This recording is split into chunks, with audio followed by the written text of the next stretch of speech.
Hello everyone, welcome to Hindi voice. Munshi Premchand ji की कहानी नशा। ईश्वरी एक बड़े जमींदार का लड़का था और मैं एक गरीब क्लर्क का, जिसके पास मेहनत मजूरी के सिवा और कोई जायदाद न थी। हम दोनों में परस्पर बहसें होती रहती थी। मैं जमींदारी की बुराई करता, उन्हें हिंसक पशु और खून चूसने वाली जोक और वृक्षों की चोटी पर फूलने वाला बंचा कहता। वो जमींदारों का पक्ष लेता, पर स्वभावतः उसका पहलू कुछ कमजोर होता था, क्योंकि उसके पास जमींदारों के अनुकूल कोई दलील न थी। वह कहता कि सभी मनुष्य बराबर नहीं होते, छोटे बड़े हमेशा होते रहते हैं और होते रहेंगे। लचर दलील थी। किसी मानुषीय या नैतिक नियम से इस व्यवस्था का औचित्य सिद्ध करना कठिन था। मैं इस वाद विवाद की गर्मी गर्मी में अक्सर तेज हो जाता और लगने वाली बात कह जाता, लेकिन ईश्वरी हार कर भी मुस्कुराता रहता था। मैंने उसे कभी गर्म होते नहीं देखा। शायद इसका कारण यह था कि वह अपने पक्ष की कमजोरी समझता था। नौकरों से वह सीधे मुंह बात नहीं करता था। अमीरों में जो एक बेदर्दी और उद्दंडता होती है, इसमें उसे भी प्रचुर भाग मिला था। नौकर ने बिस्तर लगाने में ज़रा भी देर की, दूध ज़रूरत से ज़्यादा गर्म या ठंडा हुआ, साइकिल अच्छी तरह साफ नहीं हुई तो वह आपे से बाहर हो जाता। सुस्ती या बदतमीजी उसे ज़रा भी बर्दाश्त न थी, पर दोस्तों से और विशेषकर मुझसे उसका व्यवहार सौहार्द और नम्रता से भरा हुआ होता था। शायद उसकी जगह मैं होता तो मुझ में भी वही कठोरताएं पैदा हो जाती जो उसमें थी, क्योंकि मेरा लोक प्रेम सिद्धांतों पर नहीं, निजी दशाओं पर टिका हुआ था। लेकिन वह मेरी जगह होकर भी शायद अमीर ही रहता, क्योंकि वह प्रकृति से ही विलासी और ऐश्वर्य प्रिय था।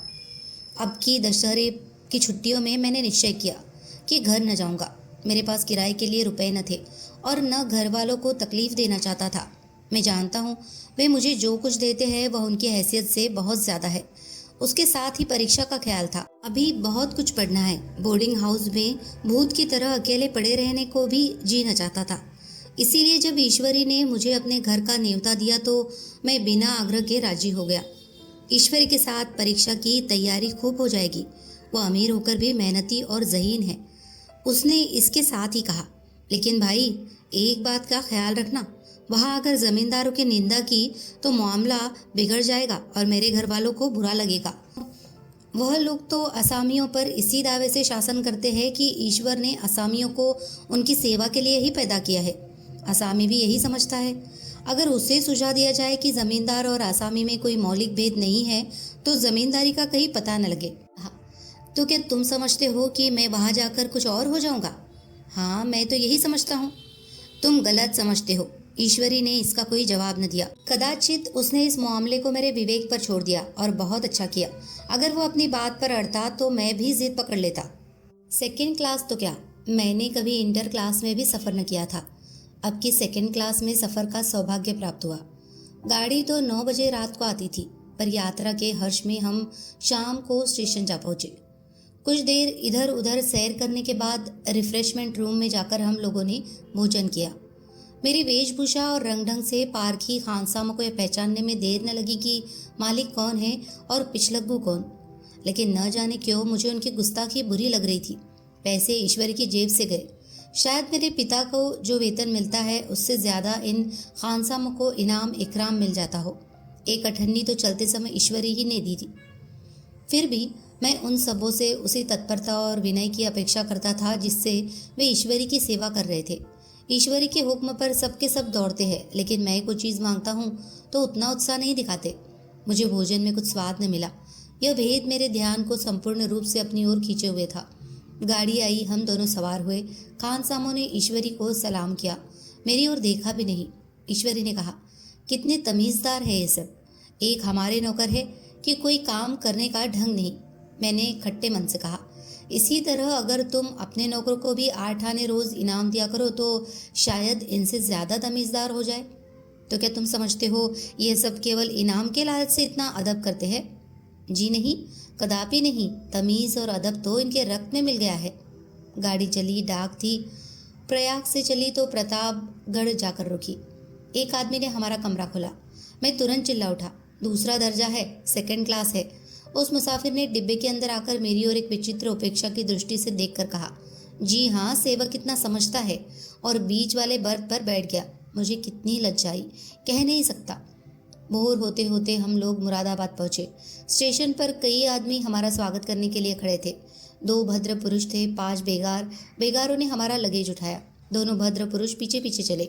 एक मुसलमान था, रियासत अली, दूसरा ब्राह्मण था, राम हरक। दोनों ने मेरी ओर अपरिचित नेत्रों से देखा, मानो कह रहे हो, तुम कौवे होकर हंस के साथ कैसे? रियासत अली ने ईश्वरी से पूछा, ये बाबू साहब क्या आपके साथ पढ़ते हैं? ईश्वरी ने जवाब दिया, हाँ, साथ पढ़ते भी है और साथ रहते भी है। यूँ कहिए कि आप ही की बदौलत मैं इलाहाबाद में पड़ा हुआ हूँ, नहीं कब का लखनऊ चला आया होता। अब कि मैं इन्हें घसीट लाया। इनके घर से कई तार आ चुके थे, पर मैंने इनकारी जवाब दिलवा दिए। आखिर तार तो अर्जेंट था, जिसकी फीस 4 आने प्रति शब्द है, पर यहाँ से भी उसका जवाब इनकार ही गया। दोनों सज्जनों ने मेरी ओर चकित नेत्रों से देखा, आतंकित हो जाने की चेष्टा करते जान पड़े। रियासत अली ने अर्धशंका के स्वर में कहा, लेकिन आप बड़े सादा लिबास में रहते हैं। ईश्वरी ने शंका निवारण की, महात्मा गांधी के भक्त है साहब, खद्दर के सिवा कुछ पहनते ही नहीं, पुराने सारे कपड़े जला डाले। यूँ कहो कि राजा है, 2.5 लाख सालाना की रियासत है, पर आपकी सूरत देखो तो मालूम होता है अभी अनाथालय से पकड़ कर लाए हैं। राम हरक बोले, अमीरों का ऐसा स्वभाव बहुत कम देखने में आता है, कोई भाप ही नहीं सकता। रियासत अली ने समर्थन किया, आपने महाराजा चांगली को देखा होता तो दांतों तले उंगली दबाते। एक गाड़े की मिर्जई और चमरोदे जूते पहने बाजारों में घुमा करते थे। सुनते हैं एक बार बेगार में पकड़े गए थे और उन्हीं ने 10 लाख से कॉलेज खोल दिया। मैं मन में कटा जा रहा था, पर न जाने क्या बात थी कि यह सफ़ेद झूठ उस वक्त मुझे हास्यास्पद न जान पड़ा। उसके प्रत्येक वाक्य के साथ मानो मैं उस कल्पित वैभव के समीप आता जाता था। मैं शहसवार नहीं हूँ। हाँ, लड़कपन में कई बार लड्डू घोड़ों पर सवार हुआ हूँ। यहाँ देखा तो 2 कलारास घोड़े हमारे लिए तैयार खड़े थे। मेरी तो जान ही निकल गई। सवार तो हुआ, पर बोटियाँ काँप रही थी। मैंने चेहरे पर शिकन न पड़ने दिया, घोड़े को ईश्वरी के पीछे डाल दिया। खैरियत ये हुई कि ईश्वरी ने घोड़े को तेज न किया, वरना शायद मैं हाथ पैर तुड़वा कर लौटता। संभव है ईश्वरी ने समझ लिया हो कि ये कितने पानी में है। ईश्वरी का घर क्या था? किला था। इमाम बाड़े का सा फाटक, द्वार पर पहरेदार टहलता हुआ, नौकरों का कोई हिसाब नहीं, एक हाथी बंधा हुआ। ईश्वरी ने अपने पिता, चाचा, ताऊ आदि सबसे मेरा परिचय कराया, और उसी आतिशयोक्ति के साथ ऐसी हवा बांधी कि कुछ न पूछिए। नौकर चाकर ही नहीं, घर के लोग भी मेरा सम्मान करने लगे। देहात के जमींदार लाखों का मुनाफा, मगर पुलिस कांस्टेबल को अफसर समझने वाले कई महाशय तो मुझे हुजूर हुजूर कहने लगे। जब जरा एकांत हुआ तो मैंने ईश्वरी से कहा, तुम बड़े शैतान हो यार, मेरी मिट्टी क्यों पलीत कर रहे हो? ईश्वरी ने दृढ़ मुस्कान के साथ कहा, इन गधों के सामने यही चाल जरूरी थी, वरना सीधे मुंह बोलते भी नहीं। जरा देर बाद नाई हमारे पाँव दबाने आया। कुंवर लोग स्टेशन से आए हैं, थक गए होंगे। ईश्वरी ने मेरी ओर इशारा करके कहा, पहले कुंवर साहब के पाँव दबा। मैं चारपाई पर लेटा हुआ था। मेरे जीवन में ऐसा शायद ही कभी हुआ हो कि किसी ने मेरे पाँव दबाए हो। मैं इसे अमीरों के चोचले, रईसों का गधापन और बड़े आदमियों की मुठमर्दी और जाने क्या क्या कहकर ईश्वरी का परिहास किया करता, और आज मैं पोतड़ों का रईस बनने का स्वांग भर रहा था। इतने में 10 बज गए। पुरानी सभ्यता के लोग थे। नई रोशनी अभी केवल पहाड़ की चोटी तक पहुंच पाई थी। घर से भोजन का बुलावा आया। हम स्नान करने चले। मैं हमेशा अपनी धोती खुद चाट लिया करता हूँ, मगर यहाँ मैंने ईश्वरी की भांति ही अपनी धोती भी छोड़ती। अपने हाथों अपनी धोती छाटते शर्म आ रही थी। अंदर भोजन करने चले। हॉस्टल में जूते पहने मेज पर जा डटते थे। यह पाँव धोना आवश्यक था। कहार पानी लिए खड़ा था। ईश्वरी ने पाँव बढ़ा दिए। कहार ने उसके पाँव धोए। मैंने भी पाँव बढ़ा दिए। कहार ने मेरे पाँव भी धोए। मेरा वह विचार न जाने कहाँ चला गया था। सोचा था वहाँ देहात में एकाग्र होकर खूब पढ़ेंगे, पर यहाँ सारा दिन सैर सपाटे में कट जाता था। कहीं नदी में बजरे पर सैर कर रहे हैं, कहीं मछलियों या चिड़ियों का शिकार खेल रहे हैं, कहीं पहलवानों की कुश्ती देख रहे हैं, कहीं शतरंज पर जमे हैं। ईश्वरी खूब अंडे मंगवाता और कमरे में स्टोव पर ऑमलेट बनाते। नौकरों का एक जत्था हमेशा घेरे रहता। अपने हाथ पांव हिलाने की कोई ज़रूरत नहीं, केवल जबान हिला देना काफ़ी है। नहाने बैठो तो आदमी नहलाने को हाजिर, लेटो तो आदमी पंखा झलने को खड़े। मैं महात्मा गांधी का कुंवर चेला मशहूर था। भीतर से बाहर तक मेरी धाक थी। नाश्ते में ज़रा भी देर न होने पाए, कहीं कुंवर साहब नाराज़ न हो जाए। बिछावन ठीक समय पर लग जाए, कुंवर साहब के सोने का समय आ गया, मैं ईश्वरी से भी ज़्यादा नाजुक दिमाग बन गया था या बनने पर मजबूर किया गया था।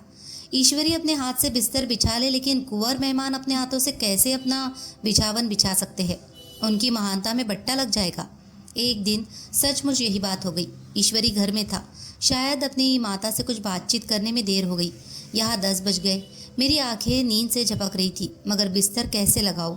कुंवर जो ठहरा। कोई 11:30 बजे मेहरा आया। बड़ा मुंह लगा नौकर था। घर के धंधों में मेरा बिस्तर लगाने की उसे सुधि ही न रही। अब जो याद आई तो भागा हुआ आया। मैंने ऐसी डांट बताई कि उसने भी याद किया होगा। ईश्वरी मेरी डांट सुनकर बाहर निकल गया और बोला, तुमने बहुत अच्छा किया। ये सब हरामखोर इसी व्यवहार के योग्य है। इसी तरह ईश्वरी एक दिन एक जगह दावत में गया हुआ था। शाम हो गई, मगर लैम्प्स मेज पर रखा हुआ था। दिया सलाई भी थी, लेकिन ईश्वरी खुद कभी लैम्प नहीं जलाता था।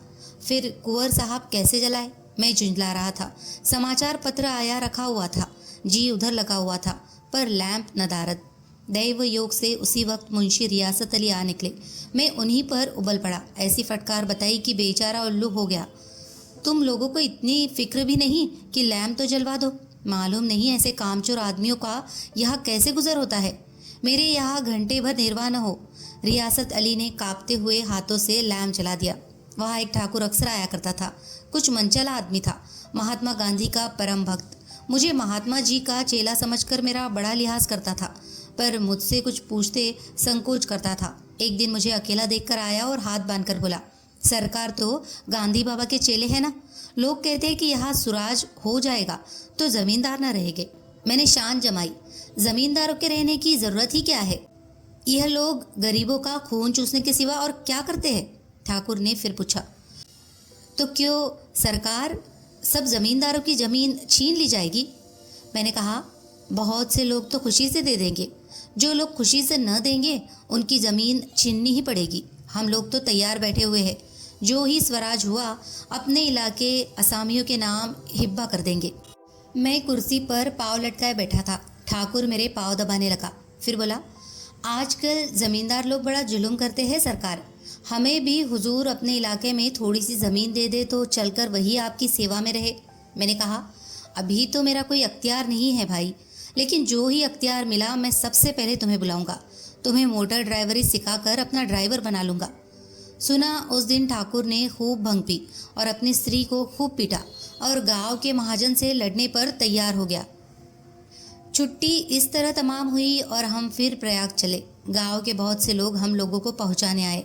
ठाकुर तो हमारे साथ स्टेशन तक आया। मैंने भी अपना पार्ट खूब सफाई से खेला और अपनी कुबेरोचित विनय और देवत्व की मोहर हरेक हृदय पर लगा दी। जी तो चाहता था हर एक नौकर को अच्छा इनाम दूँ, लेकिन वह सामर्थ्य कहाँ थी।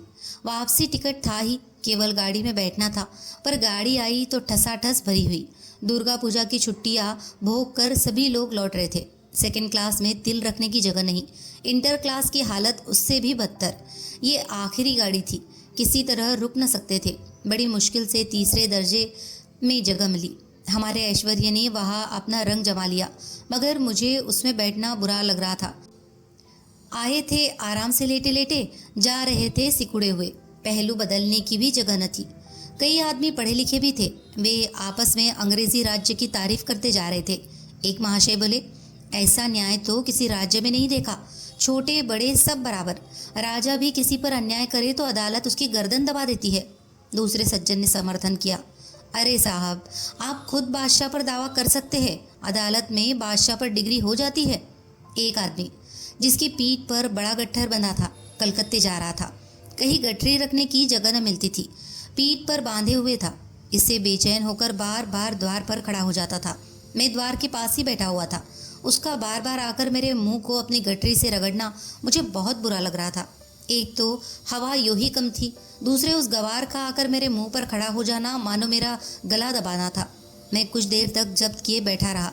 एकाएक मुझे क्रोध आ गया। मैंने उसे पकड़कर पीछे ठेल दिया और 2 तमाचे जोर जोर से लगाए। उसने आंखें निकालकर कहा, क्यों मारते हो बाबूजी, हमने भी किराया दिया है। मैंने उठकर 2-3 तमाचे और जड़ दिए। गाड़ी में तूफान आ गया। चारों ओर से मुझ पर बौछार पड़ने लगी। अगर इतने नाजुक मिजाज हो तो अव्वल दर्जे में क्यों नहीं बैठे? कोई बड़ा आदमी होगा तो अपने घर का होगा, मुझे इस तरह मारते तो दिखा देता। क्या कसूर किया था बेचारे ने? गाड़ी में सांस लेने की जगह नहीं, खिड़की पर जरा सांस लेने खड़ा हो गया तो उस पर इतना क्रोध? अमीर होकर क्या आदमी अपनी इंसानियत बिल्कुल खो देता है? यह भी अंग्रेजी राज है जिसका आप बखान कर रहे थे, एक ग्रामीण बोला। दफ्तरन माँ घुसन तो पावत नहीं, उस पर इतना मिजाज? ईश्वरी ने अंग्रेजी में कहा। What an idiot you are, Veer. और मेरा नशा अब कुछ कुछ उतरता हुआ मालूम होता था। कहानी अगर आपको पसंद आई हो तो प्लीज़ इसे लाइक करें, शेयर करें और कमेंट करें। और मुंशी प्रेमचंद जी की सभी कहानियों को सुनने के लिए हमारे चैनल को सब्सक्राइब करना न भूलें। धन्यवाद।